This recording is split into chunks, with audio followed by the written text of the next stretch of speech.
Տիգին Տադախաս մի քանի օր առաջ պաշտոնապես տեղեկություն տարածվեց, որ Գյումրու ավագանու ընտրությունների ընթացքում կաշառք տալու, ստանալու եւ բարեգործության արգելքը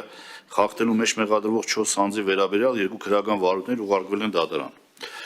Պետք է հիշեցնեմ, որ այս հայտնի տատիկներին վերաբերող գործը եւ ի զարմանս ինձ նախաքննությունը շատ արագ ընթացավ եւ գործը ուղարկեցին դատարան։ Հիմա մի քանի օր առաջ էլ նորից մամուլում տեղեկություն տարածվեց, որ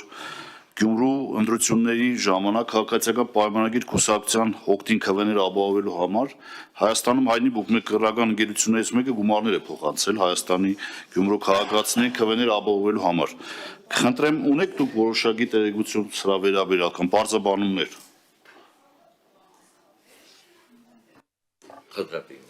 Շնորհակալություն։ 2 քրեական վարույթ հակակոռուպցիոն կոմիտեն է ուղարկել դատարան եւ դրա վերաբերյալ դատարան ուղարկելու փուլում են արդեն հրապարակումներ արվել, այո, ճիշտ եք։ Նաեւ պետք է հիշեցնեմ, որ մենք էլի վարույթներ ունենք, չգիտեմ հետեւել եք թե չէ, նաեւ 21 թվականի ընտրությունների հետ կապված, այդ թվում պատժին վերաբերող, երբ անձը, որը ընտրակաշառք էր առաջարկել եւ 2 դատարաններ որոշել են, որ պայմանական կարող են պատիժը պայմանականորեն կարող է չկիրառվել, Վճռաբեկ դատարանը արդեն իմ բողոքի հիման վրա անձին դատապարտեց ռեալ ազատազրկման ընտրակաշառք տալու համար։ Ուստի այս առումով արագությունը